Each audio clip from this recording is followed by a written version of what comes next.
Muy buenas tardes, apreciables alumnos del Faro Azcapotzalco, Xochicalli y público que nos acompaña.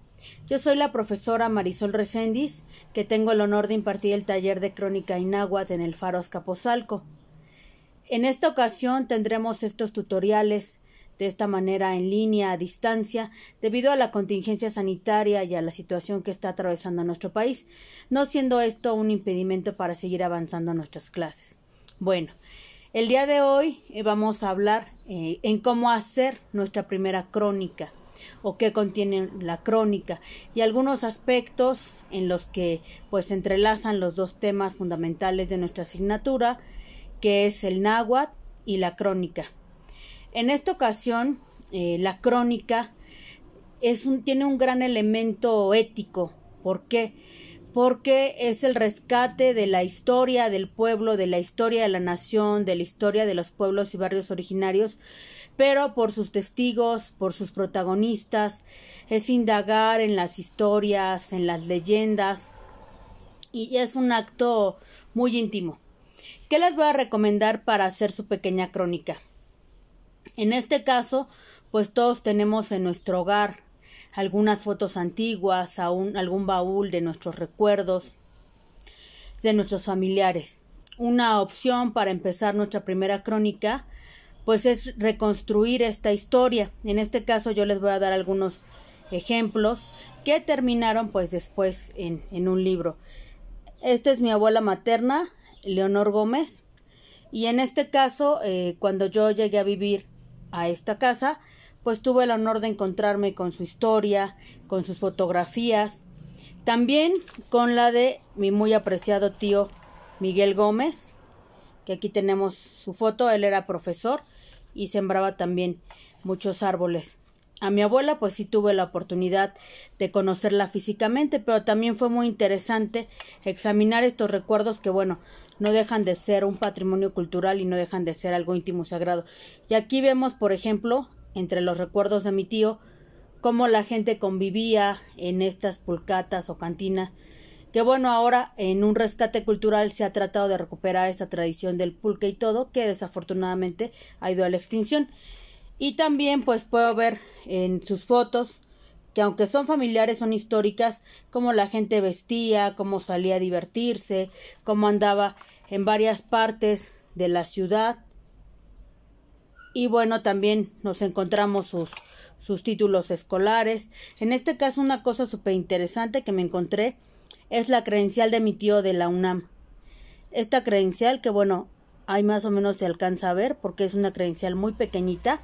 Esta credencial es del año 59 y tenemos otra del año 58. Porque mi tío estaba estudiando Derecho. Y bueno, muchas fotos de estudio que se tomaban en esta época. Y al ir explorando, pues se va dando uno cuenta de sus viajes, de su historia. Incluso las fotos pues nos cuentan una historia hasta de estados de ánimo, de cómo se arreglaban. Esta foto, por ejemplo, es un poquito más cercana, aunque sigue siendo distante en el espacio. Es de 1989. ¿Qué pasa con la crónica? Pues que tú mismo puedes reconstruir la historia de tu familia. En el caso de varios de los alumnos del Faro, pues han tenido el honor de mostrarme algunas de sus fotos.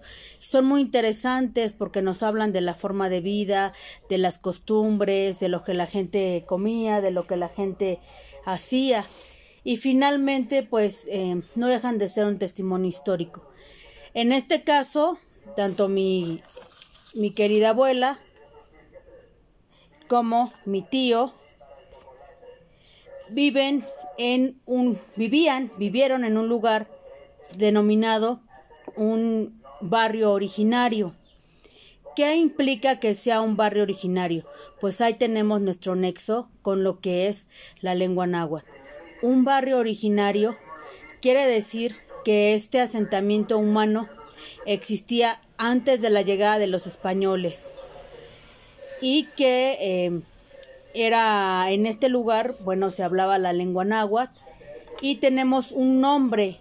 Este nombre era un mapa histórico muy interesante donde a veces se hablaban de costumbres, de tradiciones, de oficios o de la geografía del lugar, este topónimo.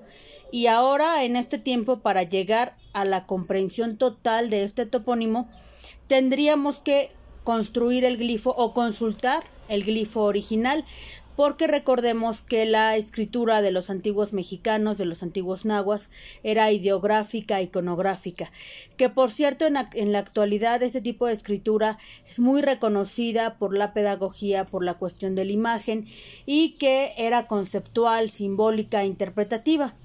En este caso, estos barrios identificamos en la actualidad que tienen una traza prehispánica, por eso las calles son muy pequeñas, y también tenemos una gran riqueza arqueológica que se esconde en estos lugares, un gran pasado.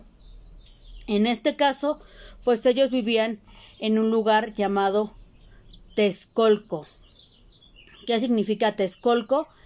Sería como el 2 veces espejo de Tezcatlipoca, el espejo de Tezcatlipoca, y que, bueno, aunado a una investigación que se hizo en este libro, tuve el honor de compilar, se encuentran pues muchas piezas arqueológicas y hay una coincidencia en la teoría con el arqueólogo Ricardo Pilón, donde nos dice que efectivamente había un templo dedicado a Tezcatlipoca, también una teoría de su servidora. Entonces estos barrios tienen una tradición, una costumbre maravillosa. Otra de las cosas por las que se le relacionó mucho con Tezcatlipoca es porque había unos cuerpos de agua que eran sumamente protegidos y venerados como una fuente de vida en lo que ahora la economía comunitaria interpretaría como eso, precisamente una economía comunitaria, y que la vida del ser humano pues no tenía un impacto ambiental. Estos barrios estaban llenos de canaletas. En estas canaletas pues se hacían distintos usos, como lo que era la agricultura y el desarrollo de las chinampas. Entonces, la gente tenía una fuente de alimento con los pescados y las algas, lo que hubiera en estos pequeños canales de agua. Y también al explorar pues nos enteramos de las tradiciones, que se tenía un jabón de hierbas para poder lavar toda esta ropa sin contaminar, y bueno, también tenían un aspecto ritual y lúdico, como es en el caso de el barrio de Tlilhuaca, donde el centro del lugar pues tenían estos hermosos árboles ahuehuetes, considerados los viejos del agua, porque cada tepaneca sabio tenía que tener un referente en un árbol. Y así tenían en el centro, en el Altepet de cada ciudad, pues un hermoso manantial que, bueno, nos lleva al concepto de Altepet como una fuente de agua, donde hay agua y tierra para poderse desarrollar.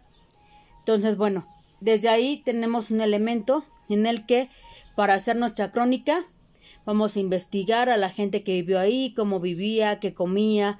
Otro punto muy interesante y que se toca mucho con el proyecto de los faros es la importancia de los oficios. Aquí, antes de ser barrio, originalmente eran calpultins. Estos calpultin o calpuli tenían un oficio específico. En este caso, el barrio de Apolonia Texcolco hacía alfarería. Tenemos otros barrios que hacían arte plumario, distintas artes y oficios se han desarrollado a un lado de lo que es la agricultura. Cada uno de estos calpultis tenía también su pantli o bandera que representaba a este grupo humano, y sus escuelas comunitarias, claro está, donde el más pequeño le enseñaba al siguiente, y los niños sabemos que convivían ahí desde los 7 años en estas escuelas comunitarias, que recuerden, como lo hemos visto en nuestra clase, tenemos el Calmecac, que era la escuela de guerreros o la escuela de la nobleza azteca, que ahorita se considera que se encontró en lo que es ahora el Centro Cultural Español algunos restos, y su iconografía pues pertenecía a las almenas de Ejecatl, pero ahí básicamente era una educación muy elevada y una educación militar. También tenemos el Cuicacali, que es la casa de flor y canto, donde se practicaba la danza, se practicaba la música, el canto, la poesía, que también era muy apreciada por los antiguos mexicanos. Y tenemos el Tepochcali, que es la casa de la juventud. Y bueno, teníamos ya desde ese tiempo pues lo que era una educación pública. Pero volviendo al concepto de los barrios, pues cada uno tenía su identidad y tenía en qué se destacaba. Por ejemplo, en Tlalhuaca lo que ellos también desarrollaban era la medicina natural, lo que ahora conocemos como la medicina natural. Y entonces así vamos a ir haciendo nuestra crónica, vamos a identificar el nombre. Por un acuerdo histórico, el nombre, el topónimo, el nombre náhuatl, pues no ha recibido la reivindicación debida y bueno, por aspectos del sincretismo y todo, va acompañado de lo que fue la transculturización y el sincretismo con la Iglesia Católica. Entonces lleva el nombre católico, en este caso del barrio que estamos hablando es Santa Apolonia, y el nombre del topónimo originario que es Texcolco. Desafortunadamente, bueno, en toda esta experiencia de la crónica, de descubrir la historia de cada lugar, el nombre prehispánico generalmente es ignorado y la mayoría de la gente ignora que en donde vivimos, que es Azcapotzalco, Nehua Nochanti Azcapotzalco, es un lugar privilegiado también y lleno de historias. En este caso, Azcapotzalco es el lugar donde Quetzalcóatl se convierte en hormiga y le entrega el primer grano de maíz al hombre y va a esta cueva y tiene una lucha con Mictlantecuhtli, gira varias veces el círculo de caracol de Mictlantecuhtli y hace una danza y le entrega este maíz al hombre y en los cuatro rumbos del universo aparece una mujer de cada color del maíz. Tenemos muchas bellas historias. Después en Azcapotzalco pues ya pasó esta historia de la hormiga a un sincretismo de esta hormiga que está aparentemente subiendo la iglesia de Felipe y Santiago. Pero bueno, volviendo a lo que estábamos platicando, pues sí hay que hacerle más propaganda a lo que es también el nombre originario. Sin embargo, ¿qué vamos a observar como cronistas?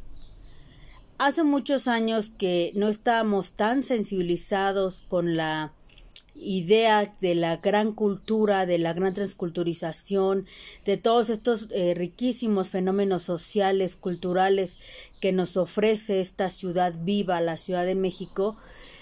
Mucha gente que empezó a dedicarse a la investigación decía eso, yo quiero una camioneta y una buena cámara para irme a provincia a tomar fotos y guardar tradiciones. Eso pues era un error en la cuestión de que nos acostumbramos a convivir con esta riqueza cultural y no la valoramos. Ahorita en los barrios pues tenemos muchas fiestas que ya son sincréticas, pero conservan algo todavía de la esencia de lo nuestro. En este caso, en este barrio de Apolonia Texcolco, pues tenemos la fiesta de las mojigangas, que son estos muñecos, como se ve aquí en la foto de la portada, estos muñecos que bailan y que hablan de esta ritualidad. Cada año son distintos. En este caso, lo interesante de estos fenómenos culturales es que el pueblo, la gente, al apoderarse de este folclore cultural, pues va proyectando, las tribus urbanas se van proyectando, los muñecos van cambiando de rostro. Y algo que en lo personal pues ha llamado mucho mi atención al estar estudiando todo este rico folclore de Azcapotzalco y de la Ciudad de México es que la muerte, la Catrina, la muerte, la mojiganga muerte, el personaje de la muerte, la Llorona siempre está muy presente. Estos elementos de vida y muerte siempre están muy presentes en este folclore popular, a pesar de que, bueno, son fiestas que ya están ligadas hacia la religión. En todas las celebraciones de Azcapotzalco siempre hay una representación de la muerte. Aquí este año, que esperamos que salga también el libro de este año, de la tradición de este año, apareció una mojiganga con un traje de la muerte y portaba en su atuendo un paliacate en la cabeza y una bandera muy interesante que representaba la Triple Alianza. Tenía su rostro representando a la muerte y una ropa de manta muy, muy bonita. Entonces, así es como se van dando todos estos fenómenos de transculturización. El segundo punto importante que ustedes investiguen es que vean qué tradiciones hay. Si viven en la Ciudad de México, solo hay de dos. O viven en un barrio originario o viven en una colonia. En la colonia, pues sí, la diferencia es que estos asentamientos no existían como asentamientos humanos antes de la llegada de los españoles, pero también tienen cosas muy interesantes que hay que contar, leyendas, el cómo llegaron los primeros fundadores a este lugar, si eran llanos, en el caso, por ejemplo, de Clavería, que tenemos algunos textos interesantes ahí de la investigación de Maelena Solórzano, por ejemplo, de Clavería Centenaria, pues ahí nos habla de cómo se fue formando esta colonia. Clavería pues también se puso mucho de moda, ahora que en paz descanse el príncipe de la canción, porque bueno, cada colonia va teniendo sus personajes interesantes. El hecho de que sea una colonia no quiere decir que no tenga tradiciones que contar. La diferencia pues es que la historia del barrio es más antigua. La historia del barrio es ancestral y tenemos que investigar qué idioma hablaban, que generalmente, bueno, es la lengua náhuatl. Aquí también en Azcapotzalco se habló lo que es el ñacñú. Y ahí para el estudio de Azcapotzalco y todo esto, pues también tendríamos que checar el andar de los aztecas, o también llamado la tira de la peregrinación de estas tribus de origen náhuatl que llegaron a poblar lo que es el centro de la cuenca del Valle de México. Entonces hay mucha tela donde cortar. Otro aspecto muy importante que voy a tener yo en mi crónica es que la crónica tiene un estilo libre muy cercano al periodismo. Me voy a basar fundamentalmente en la figura periodística de lo que es la entrevista. Es difícil y se replantean muchas cosas con esta cuestión de la tecnología en estos tiempos del coronavirus, porque en lo personal yo me sentí un poco decepcionada de cómo como humanidad hemos perdido la comunicación, el hablar con la gente que no conocemos, el que a veces subestimamos a la gente por sus oficios. Cometemos algunos errores y estamos acostumbrados como sociedad a dar muchas cosas por hecho. En este caso, como investigadores de la palabra, de la vida, pues tenemos que acercarnos con cierta humildad a todos estos oficios y llevarnos varias sorpresas. ¿Por qué? Porque la crónica tiene muchas vertientes. Una parte muy importante que pueden empezar a narrar del lugar en el que viven es la gastronomía. La gastronomía mexicana pues es algo delicioso y podemos ver la historia, por ejemplo, de quien vende los tacos de carnitas, quien vende la barbacoa, y aprender que todas estas personas pues tienen algo muy interesante que contar, algo nuevo que podemos aprender. Pues ahora la visita y la entrada a las casas pues va a cambiar nuestro modelo de convivencia, pero podemos buscar quizás hacer estas entrevistas telefónicas, hacer estas entrevistas en línea y no detenernos. Y este tiempo en el que han cambiado las cosas, pues reflexionar cuánto no fue valorado por nosotros este folclore popular. Una de las cosas más interesantes que pueden narrar también en las fiestas populares es ver cómo toda esta gente se une a esta celebración y finalmente encuentra elementos de lo que fue su pasado, su interesante pasado. ¿Por qué? Este año que vi la fiesta y que cada año se va reflexionando con intensidad, podemos ver a la gente cómo va caminando de un lado a otro buscando estas peregrinaciones ancestrales, esta necesidad que tenían nuestros abuelos de ir a un lugar a otro buscando una alegría, buscando un conocimiento, se siguen preservando. Aquí también algo muy interesante que todavía tenemos en Azcapotzalco, que este año se hizo aquí en la Colonia Texcoco, en la calle de Querétaro, pues es este palo encebado, que tiene su origen en la tradición del Xocohuetzin, que es esta fiesta de los venerables frutos que antecede las fiestas del reposo o las fiestas del Mictlán. Recuerden que estas fiestas conmemoran a Mictlantecuhtli y Mictlansigua.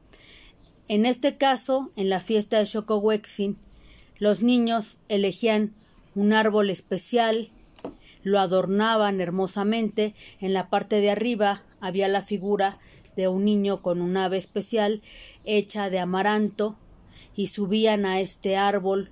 El que triunfaba pues era un héroe todo ese año, y compartían este amaranto, esta ofrenda o huentli con sus demás amigos, y era un momento memorable. Ahorita se sigue realizando, aunque bueno, ya no es un árbol, ya es un palo, y arriba pues lleva regalos y todo esto, y ya tiene otras connotaciones de celebración, pero no deja de tener su origen en las celebraciones de lo que es la época prehispánica. Este año para mí fue muy interesante también documentar la fiesta, porque el no estar en comunidad nos priva de todas estas celebraciones. Para mí fue también muy hermoso este año, porque tuve la oportunidad de ver a la gente celebrando este folclor de la lucha libre, que fue una experiencia maravillosa, la gente gritando, la emoción, lo lúdico, la celebración y el romper estos límites de la comunicación. Ya veremos con el libro de este año, pero sí, la lucha libre es también un elemento que se ha integrado al folclor popular, y la gente siguiendo a la música de banda, que honestamente, bueno, a veces son las mismas canciones pero que van tocando, pero esto no hace que la gente deje de vivir esta celebración que ahora tanto se extraña, que se adueñe de las calles, que se disfrace. Elementos pues muy interesantes que van formando la identidad. Entonces van a observar sus tradiciones, van a observar esa pregunta también de que si vemos un templo o una iglesia, pues generalmente, en la mayoría de los casos, esta piedra formó parte de una teocalli. En este caso, aquí en la Colonia Texcoco, esta teocalli estaba dedicada a Tezcatlipoca, y estas piedras pues provenían del Cerro del Tenayo, y con esas mismas piedras se hizo la primera iglesia, la iglesia más antigua, que data del siglo XVI, que fue hecha por los dominicos. Y ya saben, bueno, tenemos después la maqueta que hace la gente, y ya muy ya cercano a nosotros, a los 70, pues la construcción de la nueva iglesia para continuar el culto. Pero hay que empezar a leer esos mapas. Otra de las cosas pues es eso, aprender a abordar a la gente, a preguntarle de su trabajo, a preguntarle de su vida, buscar en las leyendas. Ese punto de las leyendas es la parte más enriquecedora que podemos encontrar en la crónica. ¿Por qué? Porque se refleja el sentir del pueblo, se reflejan los choques históricos, los choques políticos, la transición de la libertad ideológica que tenían los antiguos mexicanos hacia el golpe de la modernidad. Uno de los comentarios que me pareció fascinantes de una gran mujer que vende quesadillas aquí en este barrio es que me dijo: cuando llegamos aquí eran unos llanos, y esos llanos todavía llenos de maíz y todo, nos hacían sentir que en la noche se soltaba el mal, que había muchos eventos sobrenaturales. Aquí también pues se escuchó muchísimo La Llorona.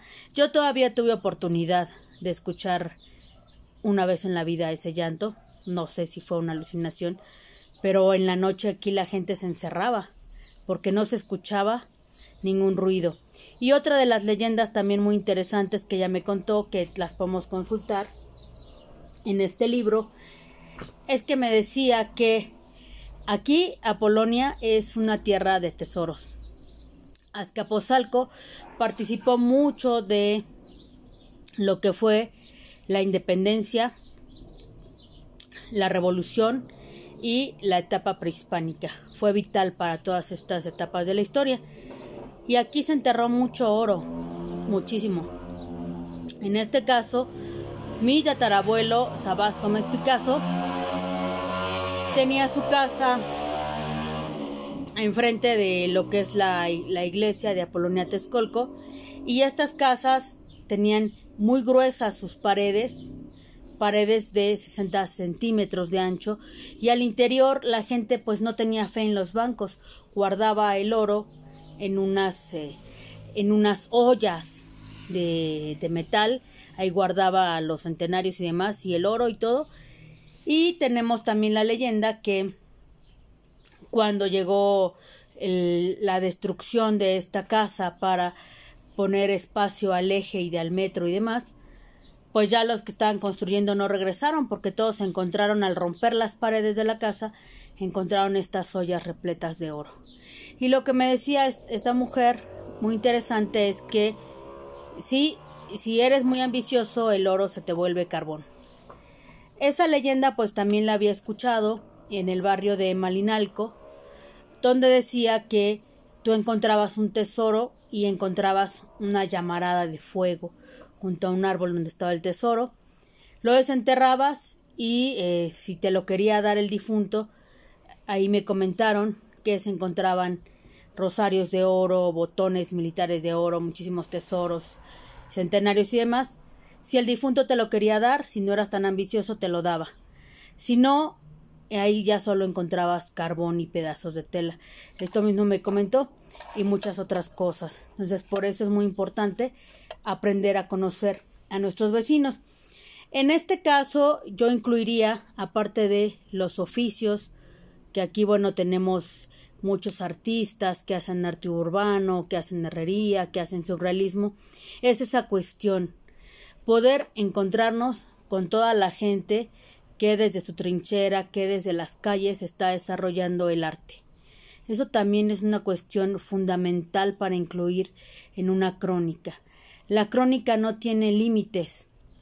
Y otra de las cosas muy importantes que les voy a decir es que el límite entre el cuentista y el cronista es un límite muy ligero. ¿Por qué? Tenemos al gran maestro de la literatura, Juan Rulfo, y yo considero, después de haber leído su apreciable obra muchas veces, él se dedicó a escuchar el discurso de la gente y lo elevó al grado de la poesía. Obviamente se inspiró en los griegos y demás, pero la línea entre el escritor y el cronista es muy ligera, porque el primer punto es que ambos son narradores. Un buen cronista tiene que contar una historia, la historia de las familias que llegaron a vivir ahí. Puede haber historias de encuentros, desencuentros, las artes, los oficios, y puede haber un punto que una leyenda sea tan hermosa, sea tan interesante, y finalmente la puedes convertir en un cuento.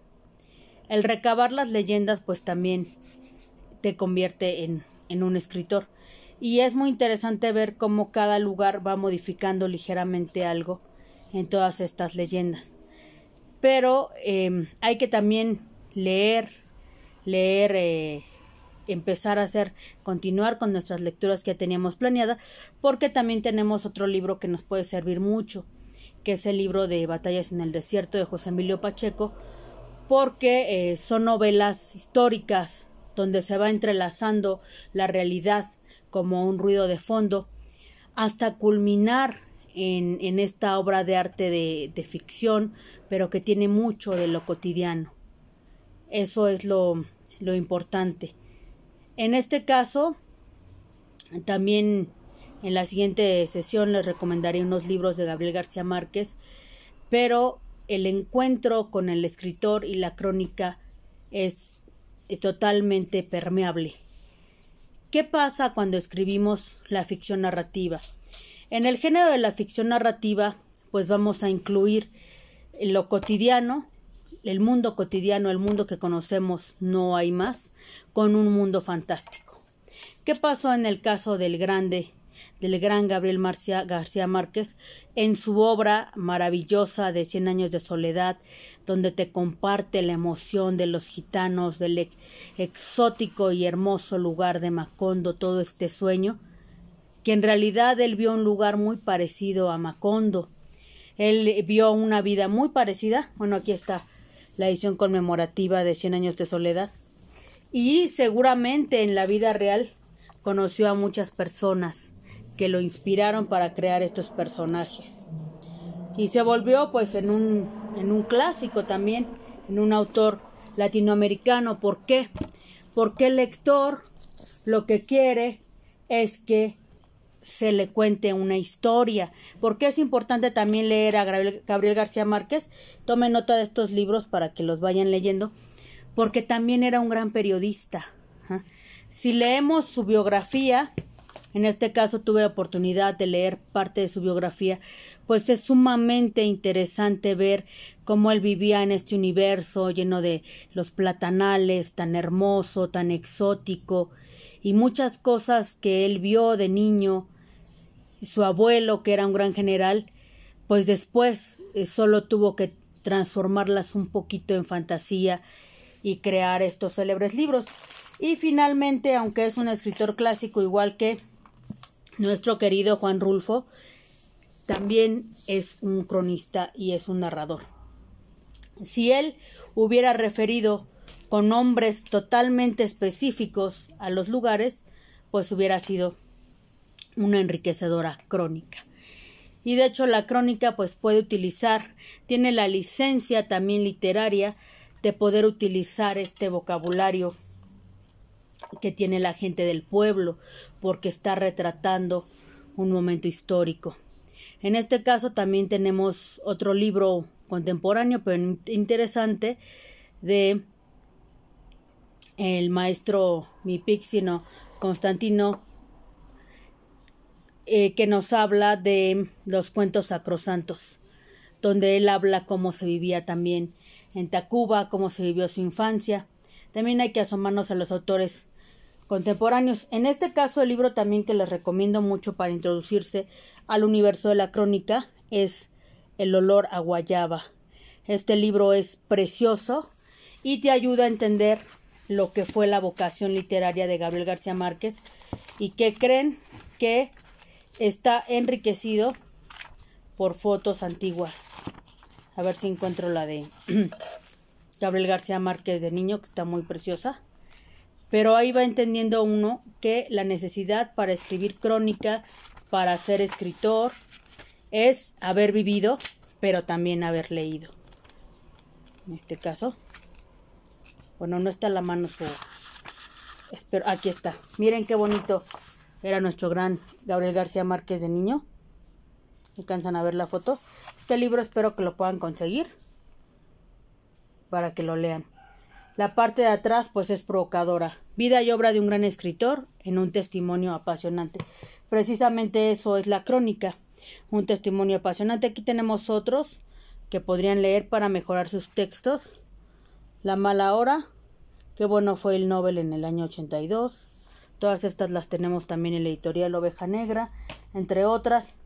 Este me interesa mucho, que es Crónica de una muerte anunciada, de Gabriel García Márquez. Aquí tenemos otra de sus fotos ya mayorcito, porque esta es una forma de escribir que tenemos también en autores modernos, como es también Heracles Arenarius, por ejemplo, que escribe una novela muy interesante de Cualquiera puede matar, donde partes de la nota roja, de algún hecho que te haya impactado, y de ahí pasa una historia. Obviamente pues su lenguaje de Gabriel García Márquez pues es muy selecto, pero... Y aquí tenemos otro del náufrago. tenemos muchos textos. ¿Por qué es importante que yo lea para que yo desarrolle la crónica? Porque necesito tener mucha expresión. Obviamente mis primeras crónicas pues se van a ir corrigiendo, en nuestro taller se van a ir revisando. Podemos empezar por el árbol genealógico y podemos ver si nos inclinamos hacia la crónica o si queremos escribir cuento, sin olvidar que nuestra materia principal pues es la realidad, en este caso, y la experiencia con el otro, la conversación, la plática. Otra de las cosas que te sorprende mucho en el trabajo de crónica es que a veces olvidamos que la literatura también es una ciencia, es un arte, pero también es una ciencia. Recordemos que la literatura tiene como función el darnos este disfrute a los sentidos, como si viéramos una grata pintura. Pero también la literatura se vuelve ciencia porque cuando investigas y te das cuenta cómo un hecho es contado de maneras distintas, pero en diferentes bocas, en diferentes labios, llega y confluye hacia una misma historia. Hay veces que te das cuenta cómo la crónica también va siendo un rescate de esta verdad comunitaria, de esta verdad que le pertenece al pueblo. En este caso, la cuestión también importante de lo que te ofrece la crónica es que es una versión alternativa contada por sus protagonistas, en la boca de sus protagonistas. Algo que me fascinó cuando empecé con la crónica es que no hay un compromiso político, no hay un compromiso ideológico, simplemente son los hechos como acontecieron, las tradiciones, la vida de la gente que no te deja de enriquecer a cada momento, qué es lo que las personas hacían con su existencia, cómo vivían, cuáles eran sus expectativas, qué conservamos nosotros todavía de este glorioso pasado que podemos recuperar en estos nombres, en estas tradiciones. Incluso nuestra educación actual pues puede enriquecerse mucho de esta educación prehispánica que fue maravillosa, y este sentido de las fiestas agrícolas. Ahorita pues son grandes lecciones que nos da la existencia. La crónica tampoco tiene incluso un compromiso estilístico. Tú puedes narrar los hechos como tú quieras. Sin embargo, también cuando ya trabajas la crónica en la práctica, honestamente a la gente a la que le des las visitas guiadas, pues le va a interesar más una leyenda, un suceso extraordinario. Hay que aprender a nutrir al que te está escuchando, al que te está leyendo. Recuerden, mis queridos alumnos y público que nos acompañan, que el primer párrafo es fundamental para atrapar o espantar a un lector. Otra de las cuestiones, bueno, también las fotografías, porque también nos afrontamos a que hay una crónica gráfica. Recuperen sus recuerdos, recuperen los recuerdos colectivos de la comunidad. Hay que aprender a hacer historia, lejos de lo que se ha contado sistemáticamente en las aulas, pues la crónica te da esa oportunidad de ser un protagonista, de vivir para siempre en este relato, de ser un testimonio antropológico y de que no nos dé miedo la investigación social, no nos dé miedo hablar con los demás, preguntarles sobre su vida, sobre su historia, y se vuelve interesante. Uno no valora la otredad hasta que estamos pasando por estos momentos, pero sí es hermoso poder cohabitar con la gente, que la gente te abra la puerta de su casa, te muestre sus fotografías. Es una de las cosas más hermosas de la experiencia de la crónica. Recuerden que hay que tener mucho cuidado con el manejo de las fotografías y utilizarlas en el texto, tener este testimonio vivo. En este caso, ya casi yéndonos al final de nuestro video, les voy a mostrar algo que me gusta mucho de este libro. Bueno, no olviden investigar lo que es el aspecto arqueológico. Para eso pues sí debemos de auxiliarnos de si tenemos oportunidad de un arqueólogo, pues sería muy interesante. Y otra de las cosas es que en estas fotos pues ayudamos mucho a que se pueda reconstruir la historia de toda la gente muy apreciadamente vivió en este lugar, las tradiciones que tenían, la vida, y darnos cuenta que la vida pues puede ser una experiencia muy interesante. Y tenemos también lo que son las leyendas. Las leyendas pues son una parte proyectiva del pueblo. En este caso aquí la que me llama más la atención, una de tantas que me llamó más la atención, es la de La Llorona, que parece que está buscando estos canales extintos que teníamos de agua. Y bueno, después pues surgen en lo que son las tradiciones. Las tradiciones muy interesantes. Aquí, por ejemplo, tenemos una mojiganga. Lamento que no se vea bien la foto, pero es una tortuga. Esta tortuga tiene sus dientes ensangrentados y arriba, cuando se disfraza, el que baila este tipo de mojiganga, que generalmente es un niño, trae una máscara. Entonces, hay ahí como una connotación simbólica, pagana, de espantar al mal, ¿no? Muy interesante. Y también les recomiendo mucho que investiguen a sus tribus urbanas. Ahí también hay cultura que se va construyendo en estas maneras de investigar o de vivir la realidad. Y no olviden investigar también a los artistas, ¿no? Esta gente que está creando arte siempre tiene historias interesantes. Aquí tenemos, por ejemplo, Salvador Pizarro, Irma Velarde, y el arte también que se hace en las calles. Aquí está una historia muy interesante. Este cuervo que ven aquí es uno de los íconos de este barrio, porque está en el taller de David García, que es herrero, y este cuervo se llama Tequila. Fue disecado en una de sus excursiones y está ahí expuesto en una obra de arte, entre otras.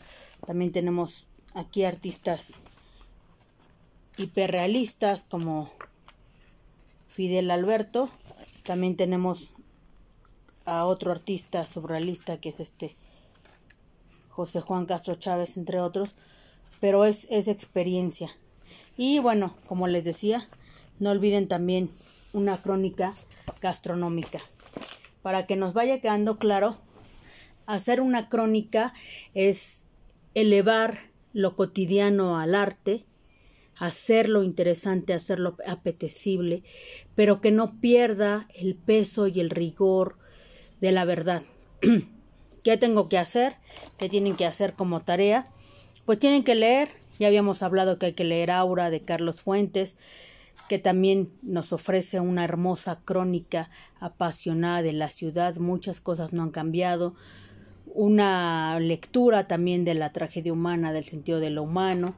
Hay que leer los 2 libros fundamentales de Rulfo, que también tiene un guión ahí muy interesante cinematográfico, pero ya saben, hay que hacer la lectura del Llano en Llamas, de Pedro Páramo, todos los libros que se mencionaron de Gabriel García Márquez. Y también me gustaría que leyeran algunos textos de Monsiváis, también un gran cronista de la ciudad. Y que sigamos buscando también un estilo. Del estilo pues ya habíamos hablado en las clases. Tengo que escribir de una manera que me defina como escritor, como cronista. Y bueno, el estilo inmediato que uno adquiere es que escribe como habla. Yo no sé si cuando te lo dicen las editoriales es un halago o es un insulto, pero realmente uno va a escribir como se expresa cotidianamente. Hay que buscar, y también se los he comentado, un diccionario, porque la lengua española tiene muchos sinónimos. Y bueno, hay que también tener algunas cuestiones de redacción y todo. Pero lo más importante es organizar, hacer un esquema de qué voy a tener en mi investigación. A lo mejor lo primero que quiero escribir es la crónica de mis abuelos, la crónica de mi vida, o la historia de algún lugar. Lugares importantes también que les recomiendo para que empiecen una crónica, una historia, un cuento: los panteones, la historia de las iglesias, los mercados, los parques, en toda esta revalorización de los espacios públicos. Los panteones pues también cuentan una gran historia, y las leyendas. Bueno, pues les agradezco mucho su atención, espero que esta sesión haya sido de su agrado y no dejen de andar haciendo sus trabajos, ya saben que me los pueden mandar, y hay que soltarse también para escribir. Sea lo que salga en los primeros escritos, pues se irá puliendo, irá tomando forma. Bueno, muchas gracias y espero que les haya gustado este video.